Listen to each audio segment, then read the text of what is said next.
सर्वमतं नित्यानन्दगुरुं भजे ईक्षणात्रयविध्वंसं गुणावस्थाविवर्जितं सर्वदेवं सर्वमतं नित्यानन्दगुरुं भजे सर्वकर्तृत्व भोक्तृत्व नियन्तृत्व विवर्जित.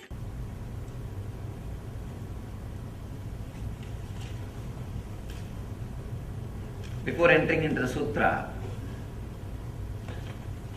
just few understandings, few words about the scripture, Shiva Sutra. This book is not even just a manual for enlightenment.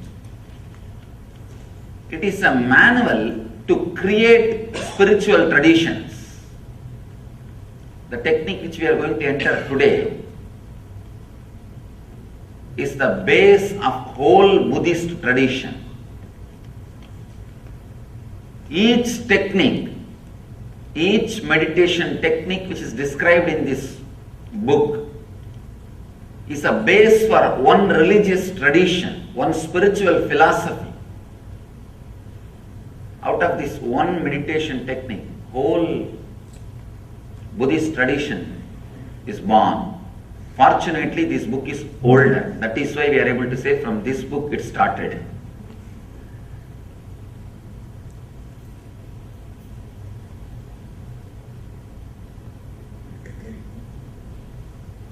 People ask me, how can you keep Buddha also along with gods? Because Buddha did not accept Vedic gods.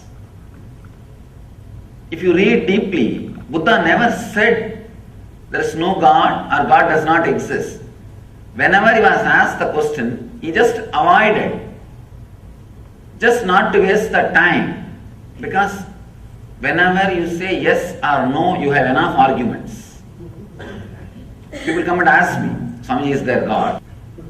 Atheism with a decent, cultured, responsible is straight path to enlightenment. There are many masters who led people to enlightenment through atheism. Very rational, logical, responsible. There are many masters who never accepted God but led people towards godliness. People ask me, is there God? I tell them God is not the thing to argue by saying yes or no. The moment I say yes, I'll have 1,000 more questions. The moment I say no, again 1,000 more questions. Both are not going to help you. Neither yes nor no is going to help you. Just give a technique through which he will realize. He himself will achieve the truth. Buddha did the same job. He never said yes, never said no. He just gave the method. He just gave the technique and led people to achieve the enlightenment, achieve the truth. In a very beautiful way, without accepting the authority of the Veda, he contributed to Vedic tradition. See, there will always be 50% of the people saying no for everything. See, when you say no, it feels very juicy. Saying no is really very juicy. That is why, kids, why do you think constantly kids say no for anything and everything? Because it gives them the feeling that they are grown up now. Only when you say no, you feel you have freedom. There is something called positive freedom. Freedom of acceptance and saying yes, the ultimate freedom. But unfortunately, neither we are taught about it nor we experienced it. I can tell you actually, this moment you can liberate yourself. All you need to do is accept you as you are in the outer world and the inner world. Suddenly you will see you are unclutched. You are clutched by only one thread, non-acceptance. Sutre Maniganaiva, Krishna says, I am the thread running through the whole existence. there is one thread in you which is running through the whole suffering of your life. Non-acceptance. Just like a Lord is the thread. Krishna is the thread running, connecting the whole existence. Your non-acceptance is the thread running and connecting your whole sufferings. What you call as samsara roga, bhava roga, suffering of disease.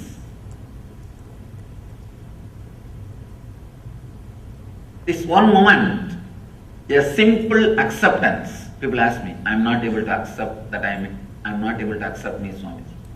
I tell them, all right, at least accept that you are not able to accept you. That's all. Even that is an acceptance. Even that acceptance can suddenly unclutch you. There is no need for thought flowing in you. There were one group of people who are very simple, who are able to straight away connect and accept and realize the truth.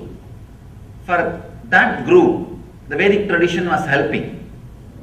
But slowly, unfortunately, a kind of a negative wave or negative group started developing because the spiritual techniques and the transmission of the spiritual enlightenment was not happening at one point. Transmission of enlightenment was not happening. So the antagonistic crowd, the crowd which started saying no to everything.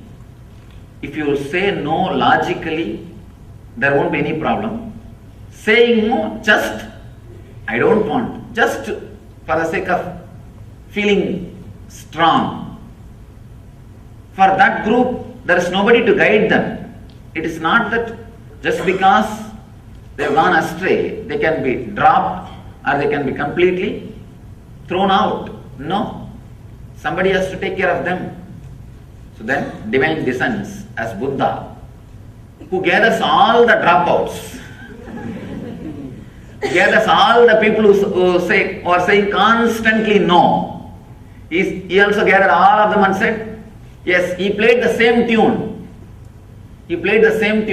But I can say among the masters, Buddha is the master who contributed maximum number of enlightened beings to the planet Earth.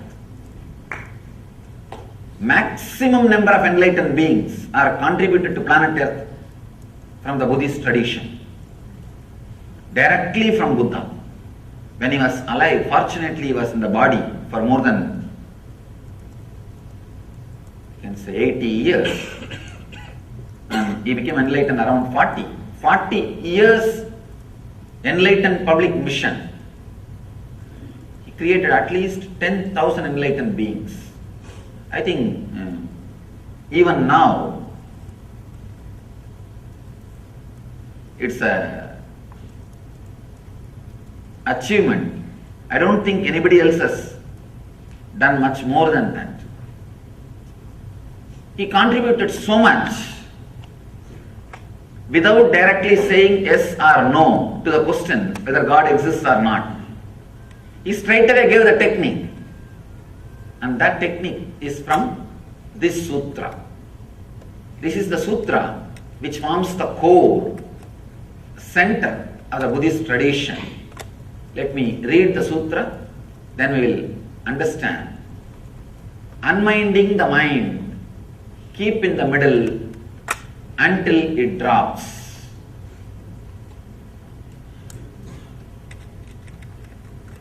A very big problem with Shiva Sutras is it is too simple. It is too simple. Only an integrated person will be able to use these techniques. These are like a fire. Only a person who is ready will straight away explode by the touch of the fire, by the touch of the Shiva Sutra. There's a beautiful Upanishad story. One disciple goes to the master and asks, Master, give me enlightenment. Just master repeats, Tattvamasi Svedagedu, Tattvamasi. Tattvamasi Svedakedo, Tattvamasi, that art thou, that art thou. 9 times he repeats, and the disciple is enlightened. Story ends. Not 9 times, I don't know how many times I have to repeat. Why it is not happening? The reason is the Svedaketu was fully integrated, burning to receive the truth. That's a beautiful example Ramakrishna gives.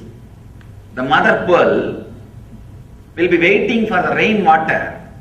The mother pearl makes the pearl with the rainwater.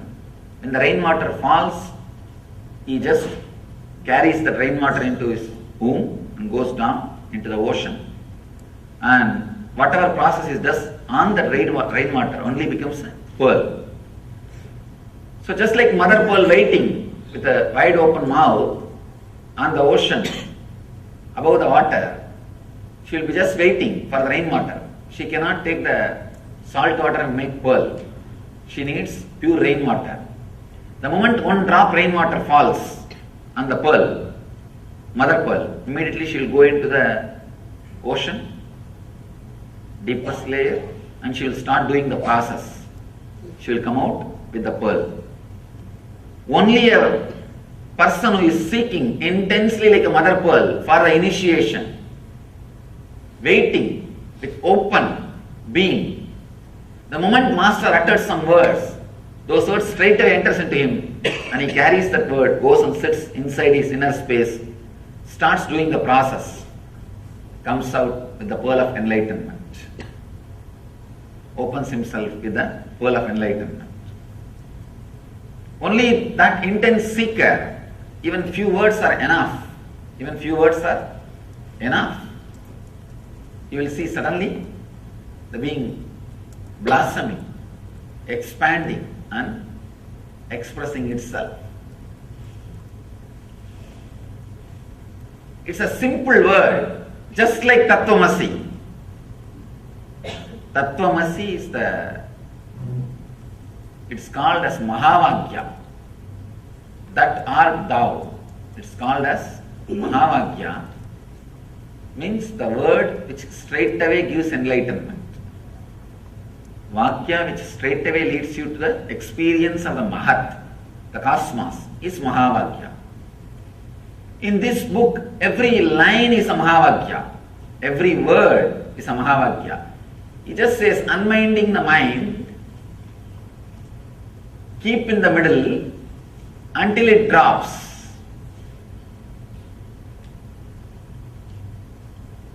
Buddha calls it as a Madhya Pantha, middle path.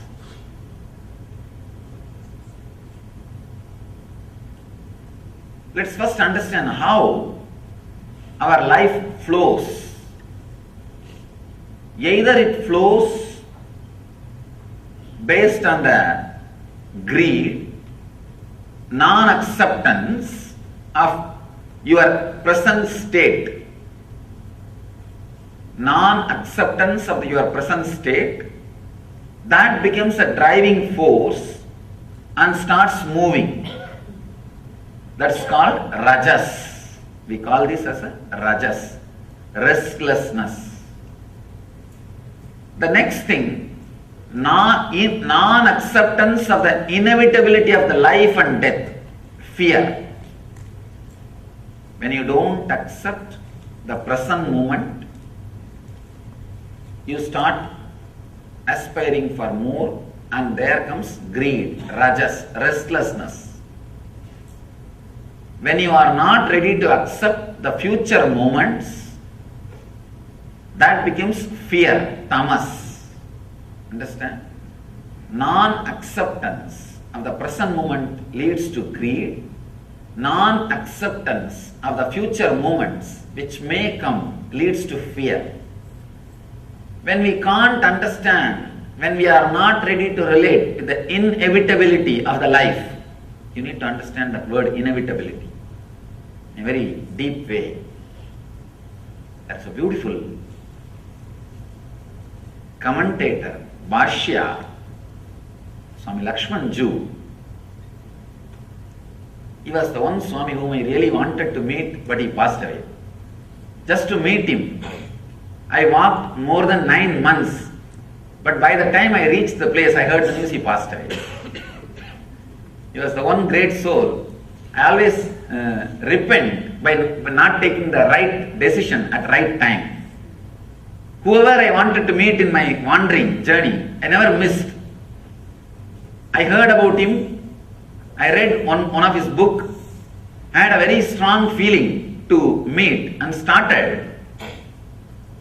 Unfortunately, I had that foolish vow of not touching the money at that time. So I had to walk all the way. I felt that vow is supposed to help me towards enlightenment. That vow itself has finally disturbed me. It has become an impractical vow. By the time he was very old and he was sick, I also heard, I know that he was sick and I know he may pass away at any time. But somehow, I was walking. By the time I reached, he passed away. He beautifully comments. I wanted to remind and give the credit for this great treasure which is shared with the world, and offer my gratitude. That's the reason I remembered him now. He very beautifully explains the inevitability. For example, now I am sitting here and you are sitting here. Next moment, if you want, you can go from this hall to that hall. This hall to the outside room. This is a kind of a freedom. Second thing, you can only go, but you can't fly. You have certain freedom and you have certain bondage. Understand? There are few things which you can do. If you want, you can move the right hand. If you want, you can move the left hand. If you want, you can stand up and walk. But you cannot fly. The inevitability means this moment, whatever power you have, you will be able to handle those power. Whatever you don't have, you don't have. You may think, it is a simple thing. Why do I need to contemplate about it? If you look into your thinking system, you are constantly struggling to do something which you very clearly know you can't do it. Many times, you are constantly hitting the wall. Hitting the wall gives you ego satisfaction. Understand? And not only that, many times you are struggling. Actually, corruption which happens in your inner space, the corruption which happens in your programming, what I call ori, comes from this very root, non-acceptance of the inevitability of the moment. I think maybe few more words you will be able to understand deeply. Let me explain in two ways. One,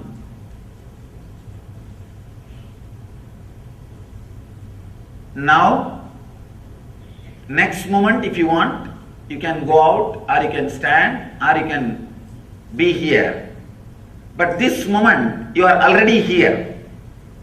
So this moment, what is inevitable. It is there. You can't avoid. Next moment, you may be able to change based on the availability of the power and freedom you have. That also in a very restricted way.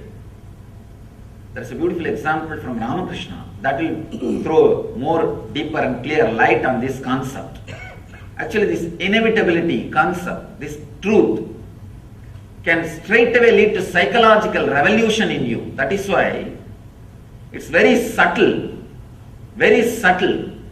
But if you can put your attention and understand every line I am trying to express. Another one difficulty is I read his books in Sanskrit and my internal expression, the whole thing happens in Sanskrit. I have to translate the whole thing into English. That is where the difficulty comes, and moreover the English does not have such a rich words. To tell you honestly, English is a beautiful word for outer science, not for inner science. English is not the word to transmit the science of enlightenment, to transmit the technical things of enlightenment.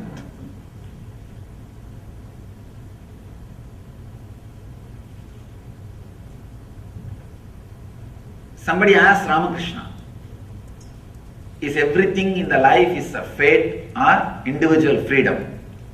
Do we have individual freedom or everything is predestined? Ramakrishna says beautifully, if a cow is tied on a wall or a pole, 5 feet rope is there.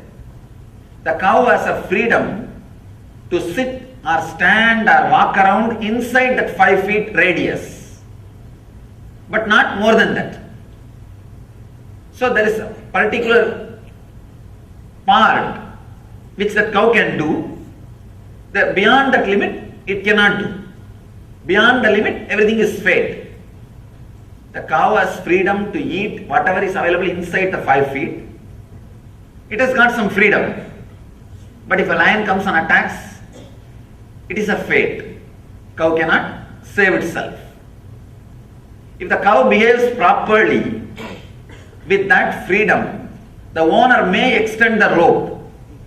If he is not bullying around, if he is not hitting people, if he is not doing nonsensical things to disturb others, the owner may extend the rope or may even completely leave it free, liberate. So the freedom, the individual freedom or fate, predestined, comes based on our lifestyle. We do have a certain kind of a freedom.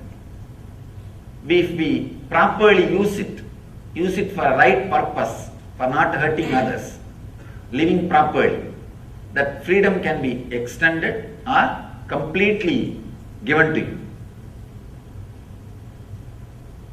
Accepting the inevitability. Now, this is the freedom we have. Next moment, we may have, may not have. And this moment, whatever is happening, is inevitable. That is the way it is happening.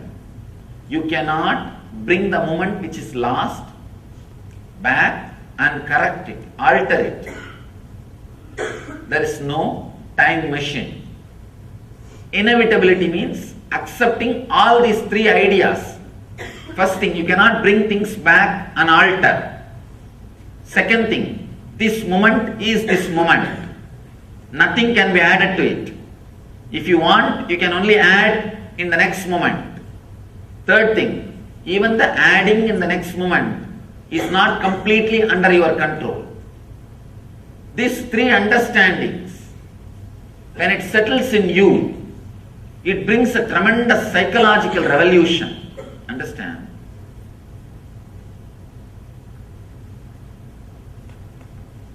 The basic thing needed for enlightenment is psychological revolution. Clarity about the self, world and God. Jiva, Jagat, Ishvara. Jiva is the self. How you think, how you are driven, what is your inspiration, what makes you run in your life, what makes you move in your life, why you think, how you think. This understanding is Jiva. Then Jagat, how the clarity which happened in me or the desires and fears I feel in me, how I am going to connect it with the world. If I have some desires, how am I going to get it from the world? If I have some fears, how am I going to avoid it? Avoid those things being forced upon me by the world. That relationship is Jagat. Ishvara means the source for both. The source for individual self and the world is the Ishvara. Achieving that source, all these three is what is called enlightenment. First, having clear understanding about Jiva. Why you think, how you think. This clarity will give you the experience about Jiva. Then, how to connect with the world through your fear or through your greed. Achieving what you want to achieve or keeping away from what you don't want. This is the realization about the Jagat world. The third, Ishvara, which is the source of these two, experiencing it. Actually, it's a very subtle truth, but very strong truth. Just by understanding, it can liberate you. Just a simple understanding, it can solve so many problems, so many things. The click will straight away happen just by understanding. This sutra is the Nitya Sutra. Nitya Sutra means you need to practice it eternally. Actually, anything which you need to practice eternally, you don't need to practice. All you need to do is it should become part of you. It should be internalized. Anything you need to practice in particular time only, you need to put your effort and practice. Anything which is Nitya Sadhana, the eternal practice, you don't have to do anything. Understand and internalize it. Very internalizing your thinking structure, your way of behaving, the whole thing will be totally transformed. Acceptance of the inevitability of every moment happening in your life. This moment you are sitting over. Next moment, if you want, you can stand. But you cannot fly. These three statements, if it is internalized, always your steps will be with a very clear idea of what you can do. It will never be too big jumping. It will never be crazy things. The big problem is, people come and ask me, suddenly Swamiji, everything was going well, suddenly my life has become a failure. Understand, failure will never be suddenly. It will never be suddenly. We always think it is suddenly because we never understood the warnings. We never looked into ourselves, what we are doing. If you don't understand what you are doing, naturally failure will be sudden. Understand, in the planet Earth, created by God, only miracles happen, never accidents happen. Problem is, when you don't have understanding and clarity, even miracles look like accidents. Miracles and accidents, actually both are same, which is not understandable by logic, which is not definable by your logic. Based on how you face it, you call it as a miracle or accident. If the same thing happens to your neighbor, it is considered as an accident. If it happens to you, it is a miracle.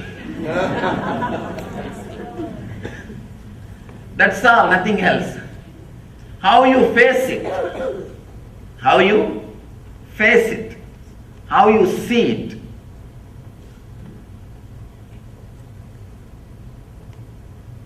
If you have the deep passion, look into the life, and accepting the inevitability of the moment, everything is miracle. You are still breathing, still your heart is beating, still you are alive. It's a miracle. Why should you be alive? What right you have? People tell me, Swamiji, that is my birthright. I tell them, birth itself is not your right. Where is the question of birthright?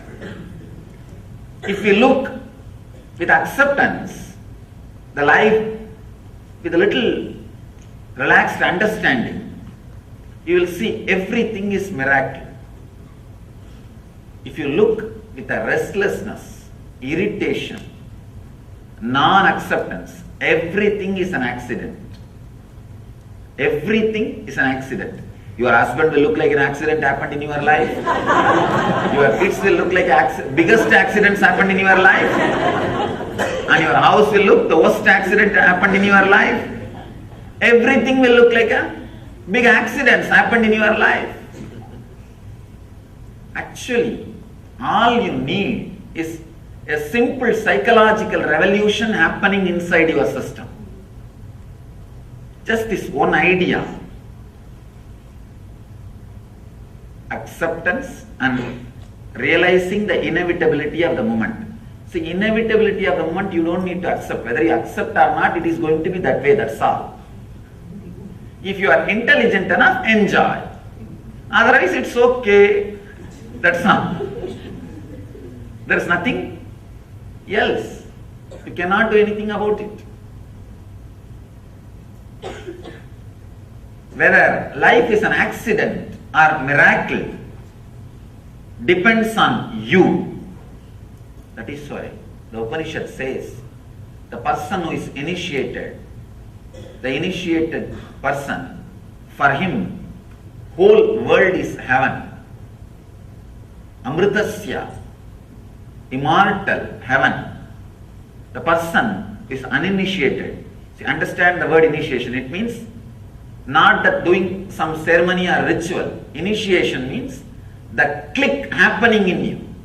When a master expresses the truth, the realization, if the click happens in you, if suddenly you feel, oh God, right, what he says is right. I was always thinking this. He put it in the right way. If you feel, whatever I am speaking, always you thought about it, but I am verbalizing it. I am properly putting it in word. Initiation has happened. That is the scale, whether initiation has happened or not. If the initiation happens, the whole world is heaven. If the initiation is not happening, then the whole world is hell.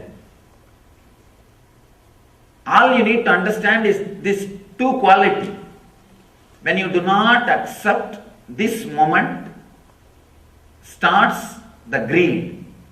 When you do not accept the moments which may come, there starts fear. Out of greed, the quality of rajas gets added into your system. Out of fear, the quality of tamas gets added into your system.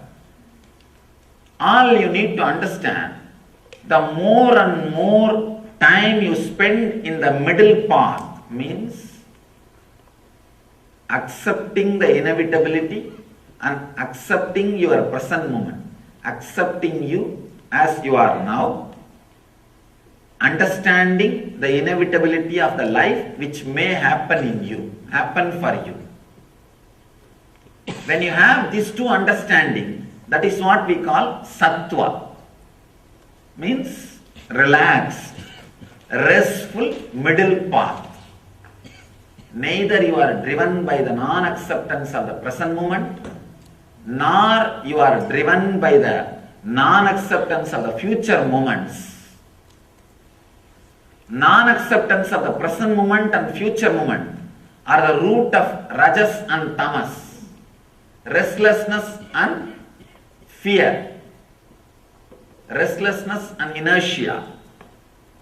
This simple understanding, this psychological revolution, actually the moment initiation happens in you, every word which comes out of the master rings bell in your heart, and that becomes a strong, clear programming in you.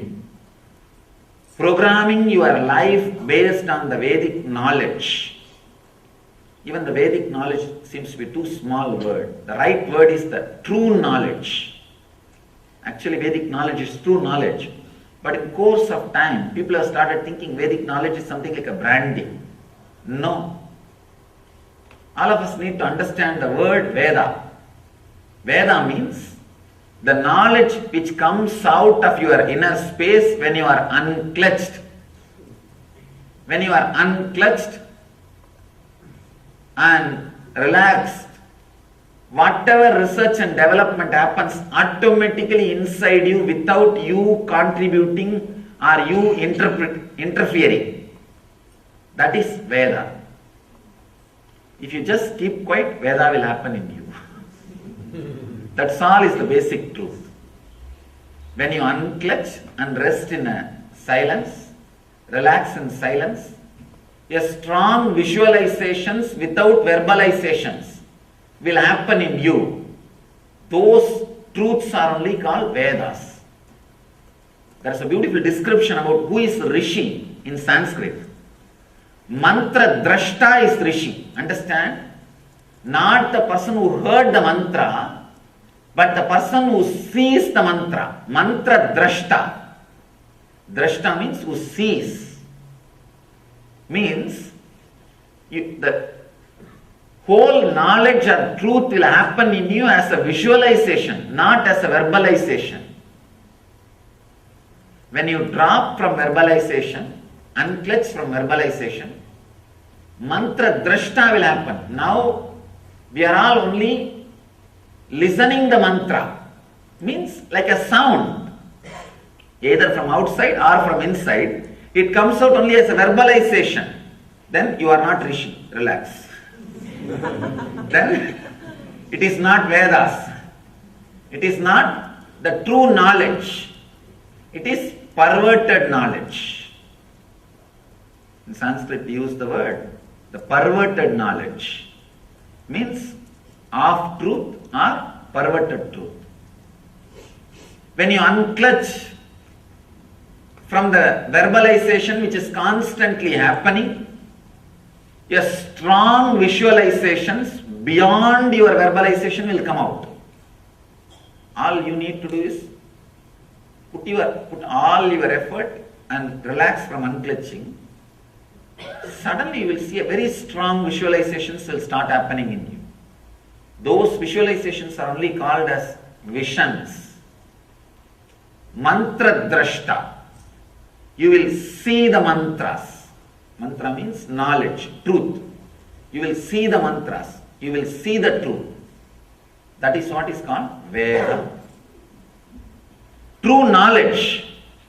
When you understand the true knowledge, you don't need any other separate practice. Your very breathing will become ajapa. Ajapa, ajapa.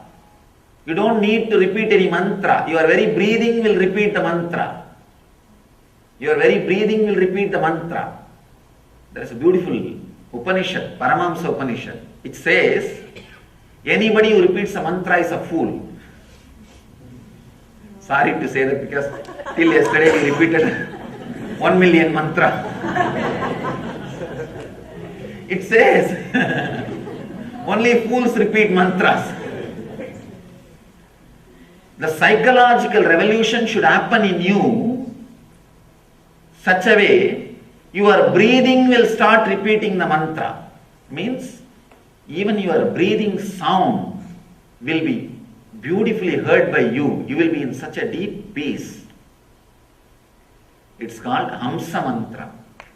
The person who is able to hear the hum, sum, the inhaling and exhaling sound 24 hours. Understand? I am now opening up many new things, many new truths. I don't want to miss this sutra. This sutra is I am basically in the heart a Buddhist. to tell you the truth, my love for Buddha is such, I can say such a pure, ultimate expression, such an amazing expression. This whole sutra, anybody understands, it does not need a separate practice.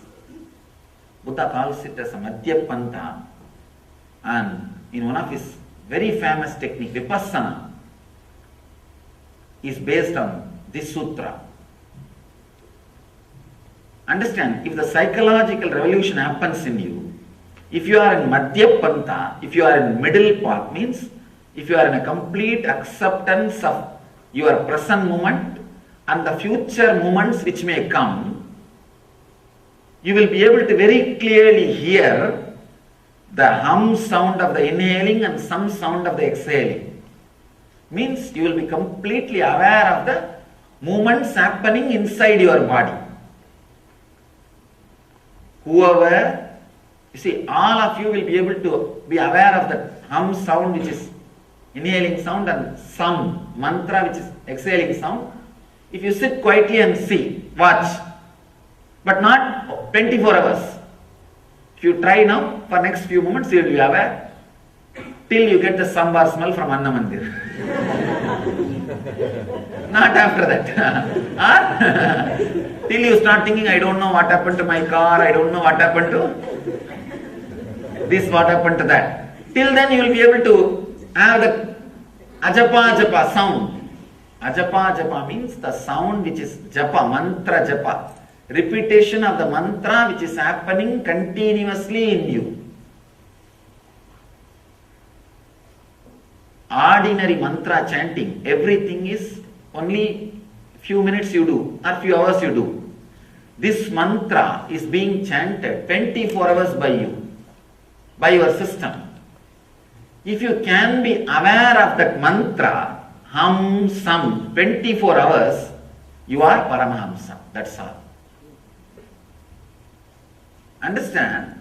A person who is in the middle path, even now, if just for a few moments decide, I'll accept my present moment as it is, and I accept all the future moments, including my death, now. With this acceptance in your heart, just sit for a few moments, you will see very clearly you will be able to clearly experience all the movements happening in you. Whether it is inhaling or exhaling or inside your mind, one or two thoughts moving, or your navel center coming up and going down, you will be in completely a deep, centered, integrated, aware space. This you can experience when you have this understanding in your heart. The person who carries this understanding in the heart 24 hours, who is able to maintain that Hamsa mantra 24 hours, including dream state, is Paramahamsa. The whole technique of Vipassana, breathwatch, Hamsa mantra repetition, everything has only one knack. This technique, unminding the mind, keep in the middle until it drops. How the rajas starts happening in you. Rajas will bring a kind of a heat in you. It will bring a kind of a heat. Actually, if you sit in a roller coaster, you can try, just sit in a roller coaster. Don't be agitated and don't talk to people or anything. Just sit and observe your navel center, what happens there. And during the roller coaster, just close your eyes and observe what happens here. What happens inside your system is rajas. Actually, I tried many of these things to explain exactly. See, rajas is not even the quality which you experience when you are angry, when you are restless, when you are caught in the lust. Because when you are caught in the lust, you don't experience pure rajas. You experience restlessness and fear both together. If you are unmarried and caught in the lust, the fear of law. If you are married and caught in the lust, the fear of rejection. You are not experiencing pure restlessness even during lust or anger. Understand? The pure lust can be experienced in roller coaster. The pure restlessness. Because from the navel center, when your body goes through a big change, that pure restlessness, the pitta, will start working in your life. When you come down, you will see a different excitement which was not there before you sat. Unfortunately, the societies which are addicted to this excitement is prone to depression, because this excitement is literally like eating your own bones. If dog starts eating its own bone, what will happen? Same way, you are enjoying by destroying your life force.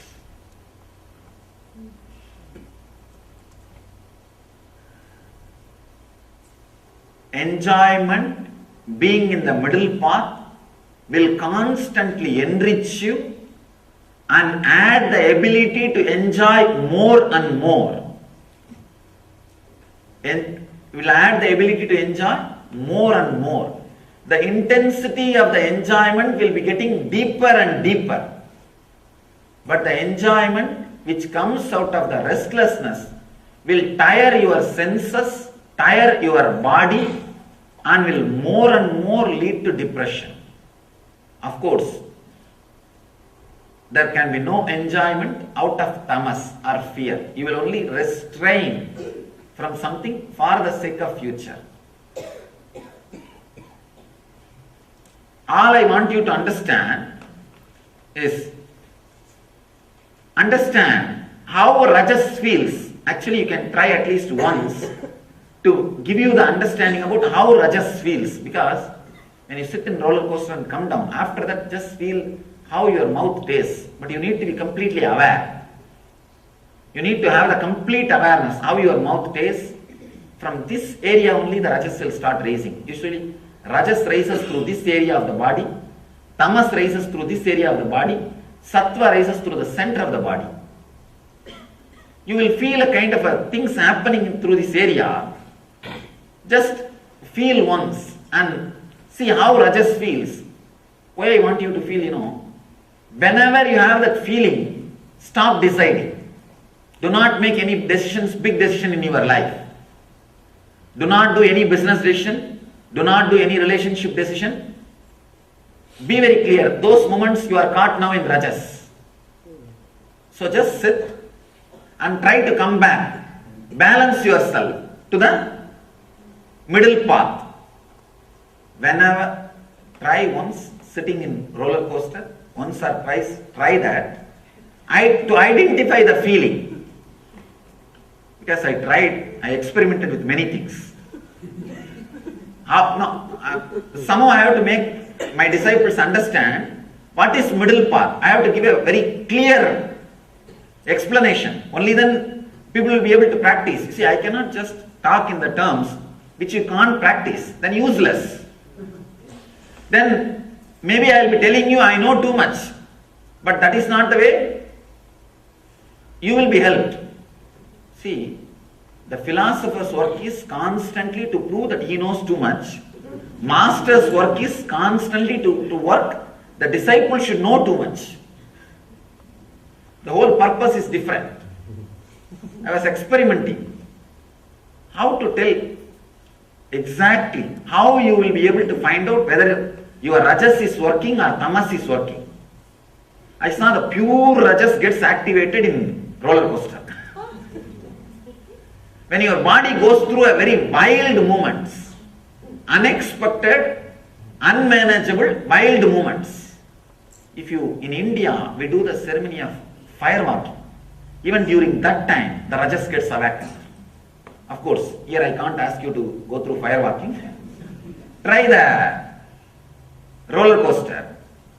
That can give you the idea, but before sitting, be completely relaxed and observe. Put your awareness near the navel center and see throughout the ride, that 60 seconds or 90 seconds, what is happening inside your system. When you get down, again, don't start talking, don't start doing anything. Sit in on corner and observe what is happening. What all the parts in your body are restless, or how is your mind feeling? Just observe. That energy is Rajas. Once you understand internally what is Rajas, you are saved. Because whenever that feeling repeats, you know this is the time I have to balance me.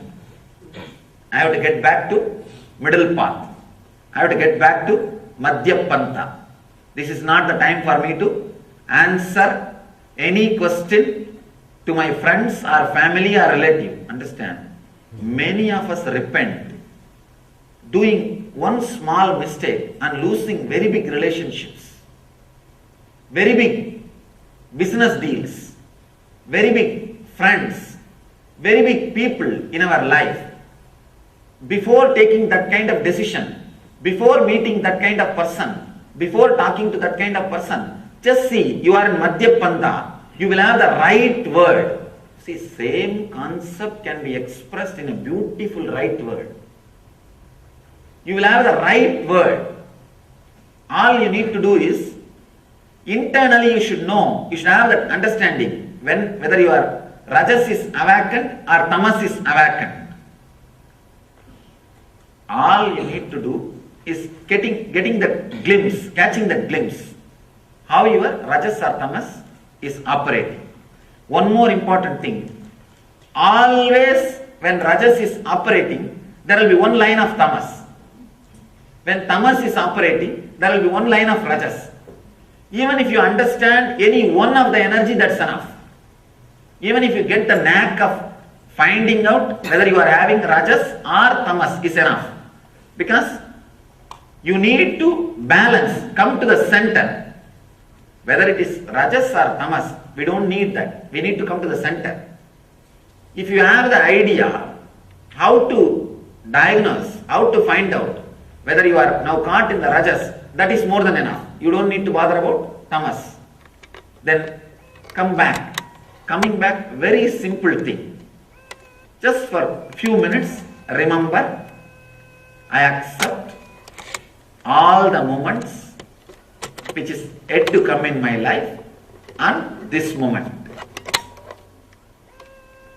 Whenever I give the bracelet or the mala to people, I tell them, remember these great truths, for that only this mala. What for the mala? The mala is each bead is the moment which is be constantly happening in your life, like a cycle. Like a cycle. The locket is the present moment which is hanging. Accept the present moment and each moment which is going to happen in your life. Remember, whenever the Rajas is active in you, just remember the mala and hold the mala, or just even remember that you are wearing it. Why you are wearing it? To bring you back to the middle path, Madhya Pantha. To bring you back, to remind you to accept this moment and every possible moment, every moment which is going to happen in your life. The moment you bring this understanding to your heart, in few seconds you will start listening that Hamsa sound, Hamsa Sabda, the mantra which is chanted by you 24 hours continuously. I think all of you are able to understand the idea of the Hamsa. If you just sit without any word, very clearly you can see the inhaling, breathing, the prana which goes inside creates a sound of And the exhaling prana, the prana which is going out, creates a sound. Only thing, because you are creating too much noise from inside, this sound is never heard by you. You have too much noise from inside. Too many fighting is going on. Too much of sound is going on. If at all some software can come which can be fixed to your mind and which can transcribe, like a dragon software, the transliterating software which the doctors are using for transcription. I also tried to use. Anyhow. If at all there can be some software which can be fixed to you, and if it starts transcribing, please never ever read that paper. Never ever read. Let somebody else read, it's okay. But not you. You will have the shock of your life. Because even before the thought comes up, 2-3 censor, editing, fight, pro, con, everything goes through inside. Practically, before a thought reaches your upper mind, at least 10 times the adding and deleting and editing goes on inside. Adding, deleting and editing goes on inside. Such a, the torture. Because so much of sound is happening inside, you are not able to hear that Hamsa sound. Even once, if you can get back to that Hamsa sound and just be in that sound and start relating. Only in the initial level it will be little difficult. How can I be in the deep peace and talk to people also? The initial level, because you are habituated to lose yourself when you connect with the world. Understand? Whenever you lose yourself, your center, the self-remembrance, the clarity or the idea about the jiva, when you connect with the Jagat, Jagat will take over you. Understand? If you put your awareness on you, you will be a living spirit and world will be a dead matter. It will listen to whatever you say. If you lose yourself, if you lose your center, the middle path, if you lose the awareness about the jiva, individual self, and jump on the world out of fear or greed, the world will become a living spirit and you will become matter and world will dictate on you. Whether you want to be a spirit or a matter, you can decide. One important thing you need to understand.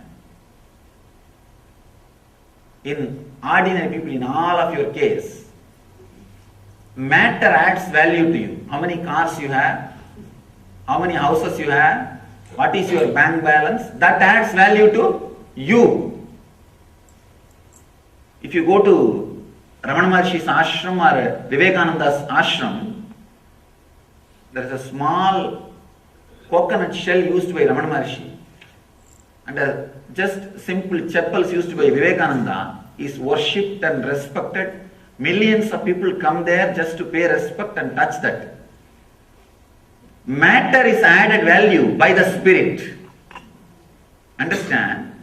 In ordinary case, matter in all of normal man, matter, the material which you are having, your car, house, bungalow, bank balance adds value to you. In their case, spirit added value to ordinary matter.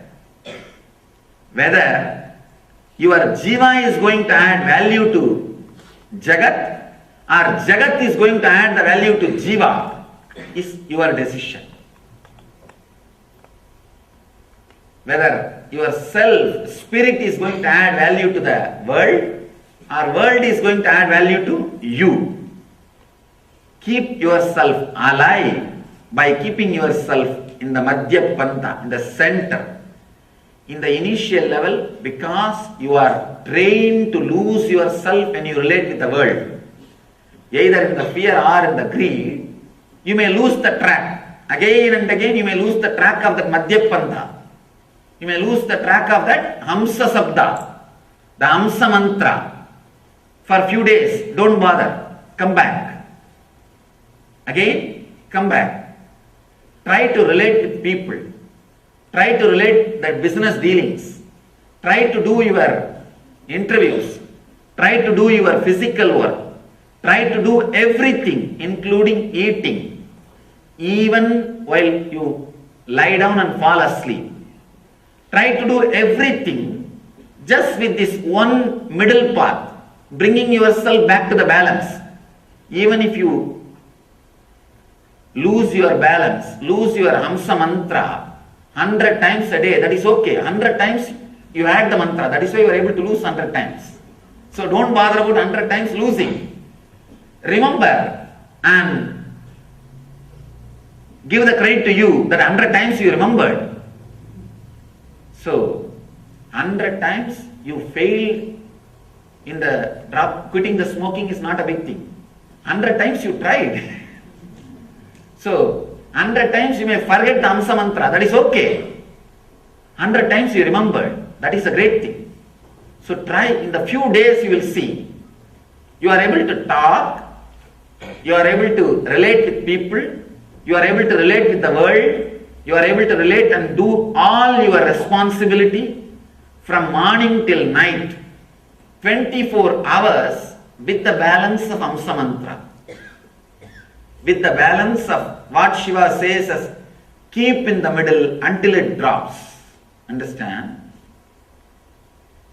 Whenever you come back to the center, to the balance of Hamsa mantra, let me describe once more very clearly the gist, essence of this whole technique.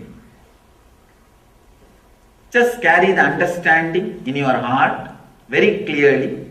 I accept this moment, what I have in the outer world and the inner world, as me. And I accept all the moments which is yet to happen in my life throughout the eternity. Just carry this acceptance in you, in the heart, and sit in a relaxed way. You will see there is no need for any sound from inside. There is no need for any movement from inside. There is no need for any disturbance from inside. The Hamsa mantra is flowing beautifully. The Hamsa mantra is moving by itself without you repeating, without you being conscious of it, without you being aware of it, without you putting any effort to it. Just stay in the Hamsa mantra. Initially, start doing simple work like talking to your close friend where you don't need to lose yourself. Talking to simple business dealings, or playing with a child, or moving your body in a simple way.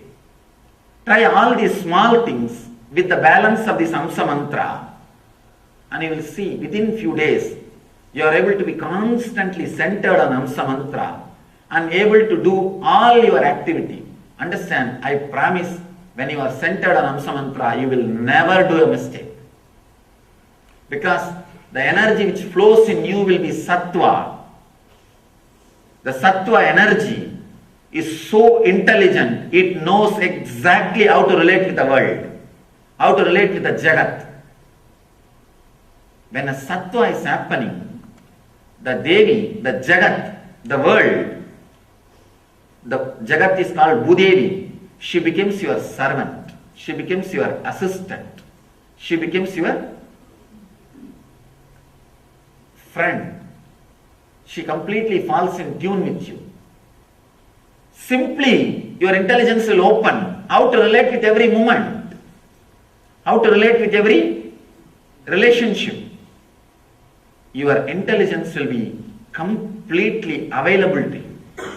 It is not that we are not intelligent, but when the Rajas is active, our intelligence will not become available to us, will not be available to us. That is the moments we make mistakes in relationship or business dealings or in the life.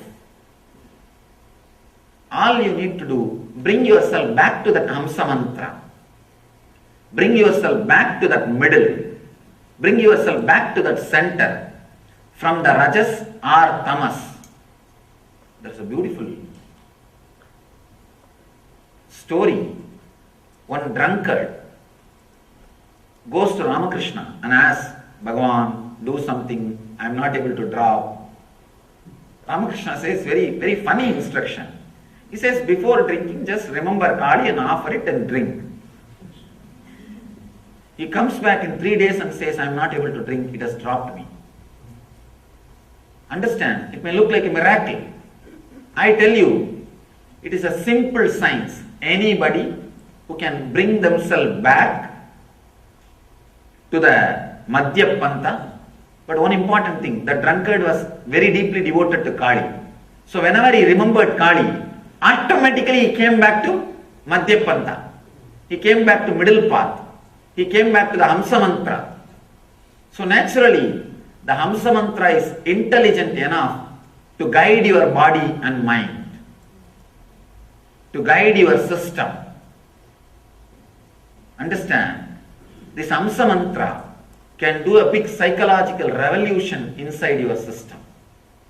Shiva says, unminding the mind, keep in the middle until it drops.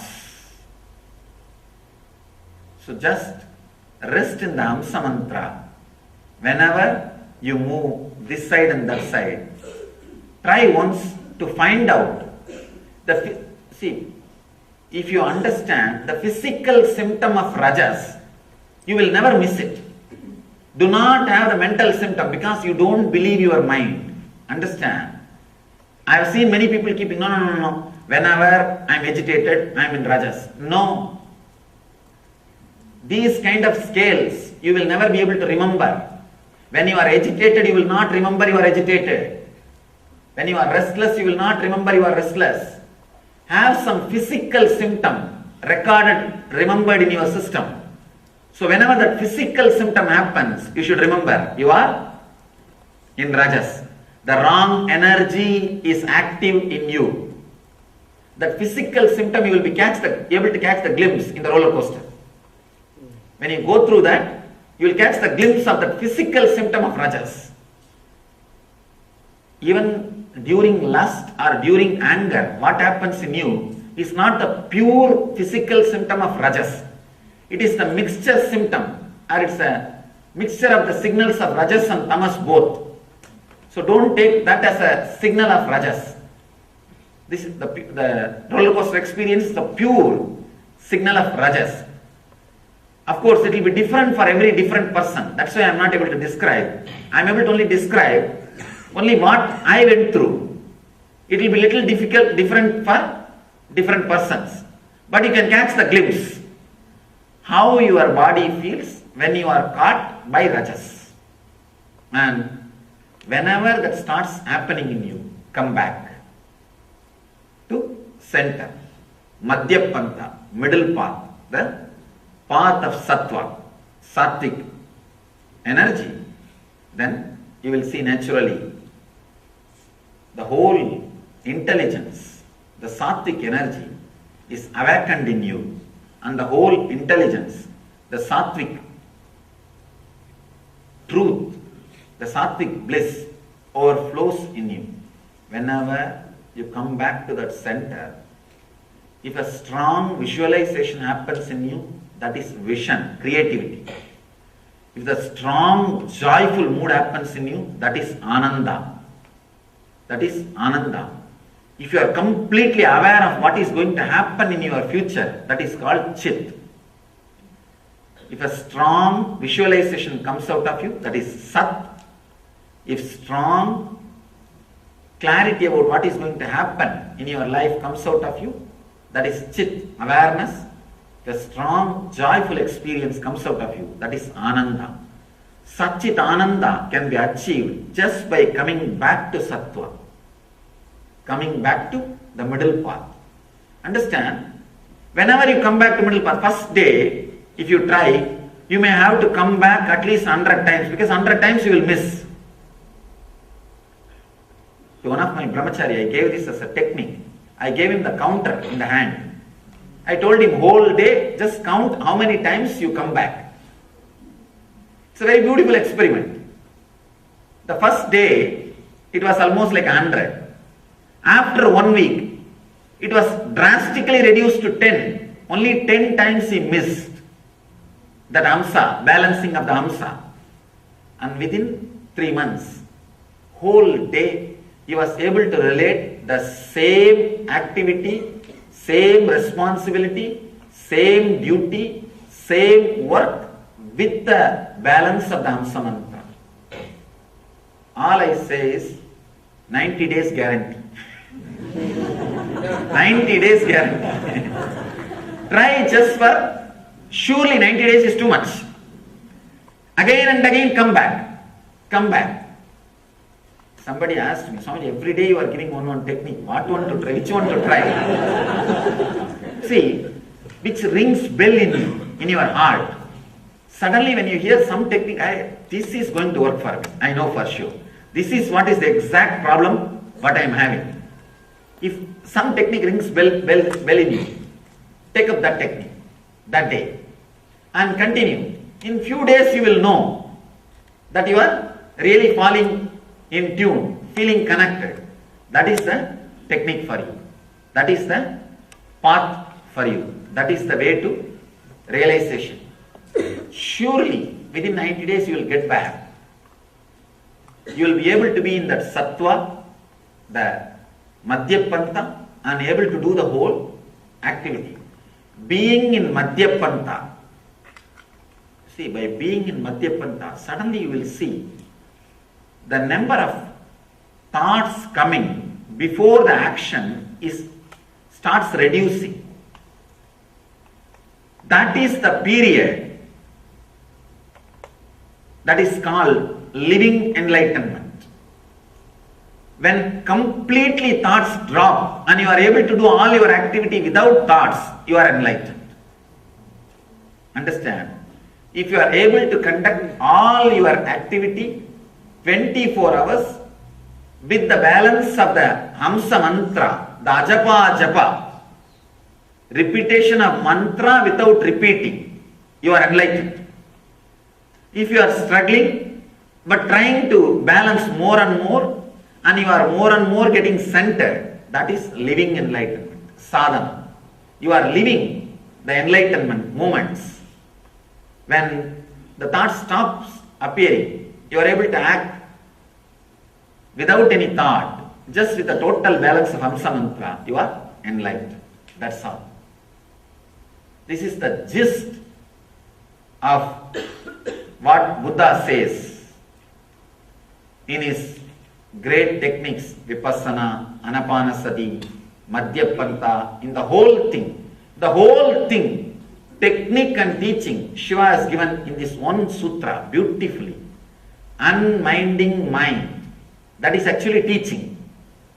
That is the teaching which you need, the understanding which you need to carry in your heart. Keep in the middle until it drops. It is a technique which you need to practice till the enlightenment happens. So, now we'll take a few moments to enter into this meditation. Today also we will start with the one sutra. I think most of you are aware. For last 15 days, too many things are happening in the temple and ashram. We need little time for the people to organize this and arrange for the next cultural programs and everything. That's the reason. Yesterday and today, I'm doing only one sutra. From tomorrow evening, we'll start having 2 sessions. We will have 2 sutras. So, let's enter into the sutra now. Enter into the meditation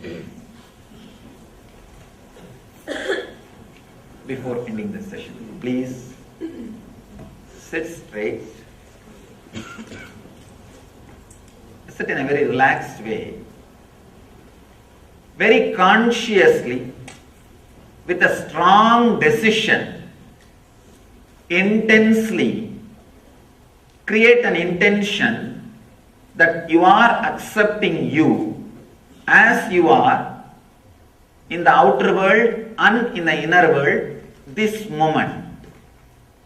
Tell yourself, I have enough in the outer world, nice things. I have enough of good qualities in the inner world, nice things. I am accepting myself completely. No need to develop myself in the outer world or in the inner world. If I have ego, that is okay. If I have guilt, that is okay. If I have fear, that is okay. If I have greed, that is okay. Whatever you have been told that you have, it's okay. Accept.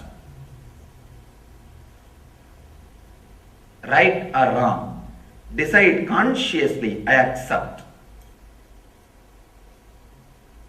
Please close your eyes and sit in a very relaxed way without moving the body.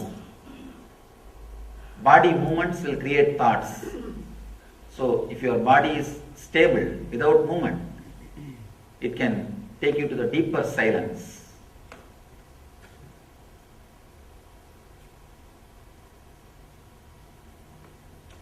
Whatever objection your mind raises, no, I can't accept me, I can't accept this, at least accept that. Accept that also.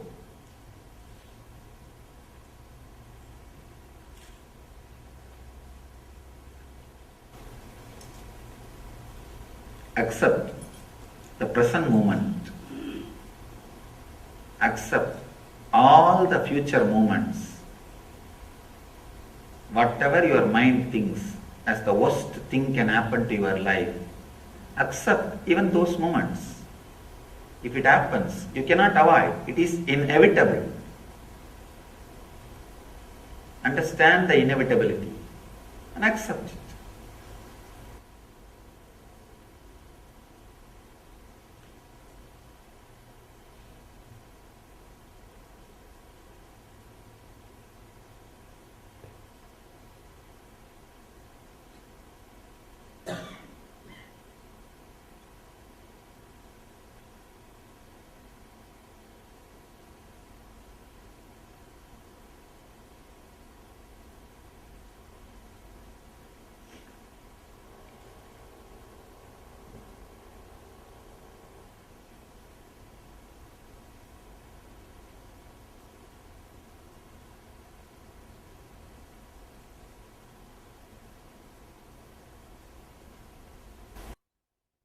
Do not try to do anything. There is no need to repeat any mantra. Just sit with this acceptance.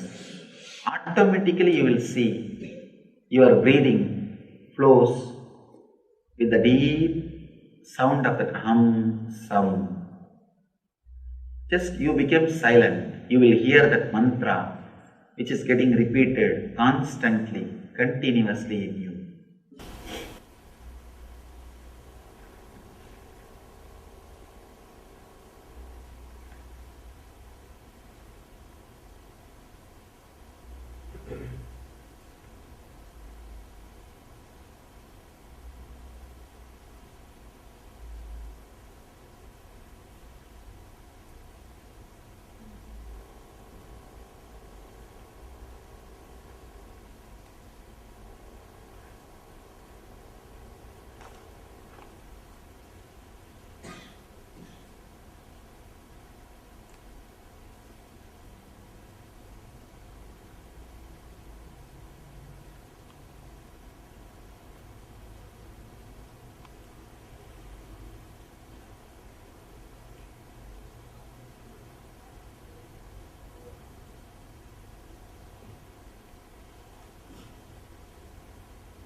Do not try consciously to add the sound.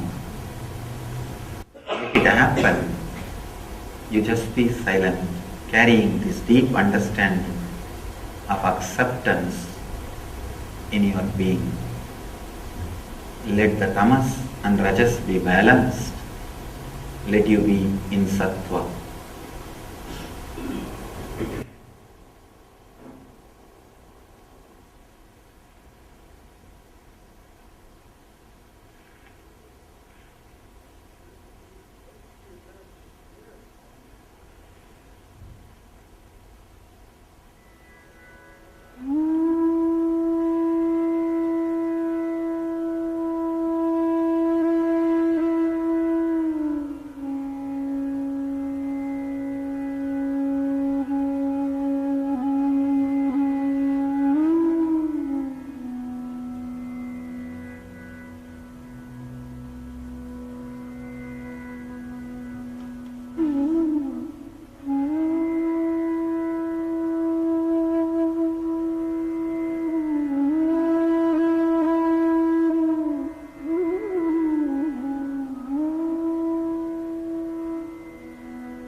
The moment you accept you, there will not be any thought.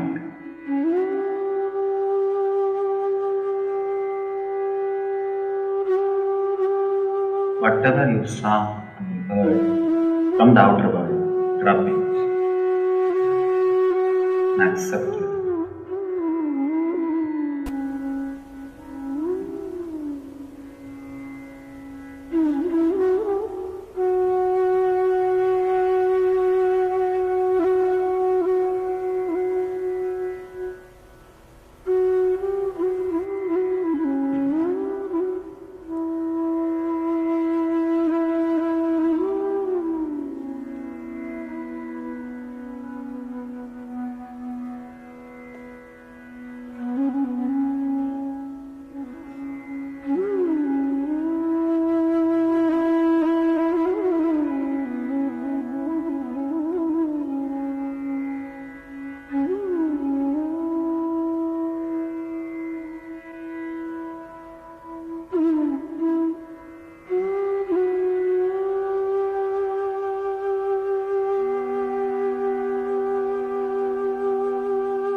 Let the sound of the ajapa hum sum happen by itself. Try to add sound. Do not try to repeat the mantra.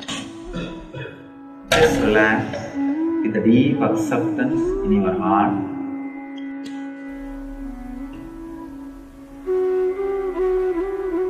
Let the mantra happen in you.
Let the Hamsa mantra repeat itself deeply.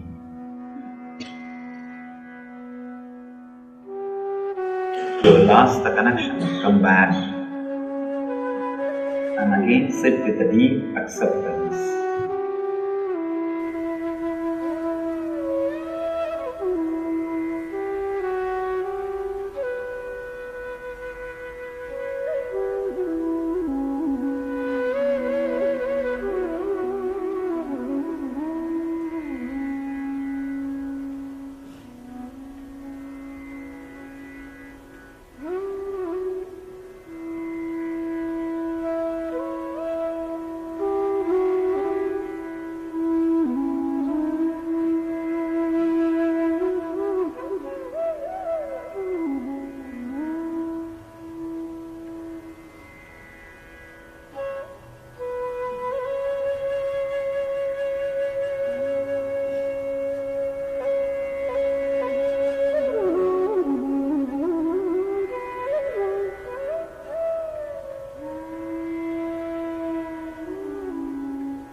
Try continuously.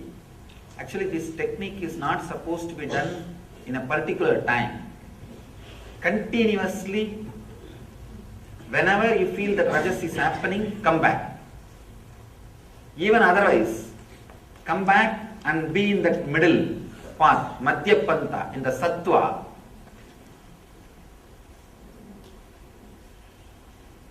Let the Hamsa mantra repeat itself. Because you are talking constantly inside yourself, the Hamsa mantra is never heard by you. If you relax from talking, inner chattering, by the acceptance, the Hamsa mantra will be heard by you. Again and again come back and be in the Hamsa mantra, ajapa japa, the middle path, the Sattva, center. Suddenly you will see, as I was telling, this brahmachari's counter. First day you may need 100 times to come back. Within few weeks it will become 10 times. Within 3 months you will see. You don't need to come back at all. Constantly the ajapa, the Hamsa mantra is happening in you. You are centered in Sattva, but you are able to do all your activity. Your profession, your business, your relationships, your life, and you will be able to manage everything, but you are centered on ajapa, you are centered on Sattva. That is what I call living enlightenment. That is what I call Jivan Mukti. Means even while you are living, you are liberated.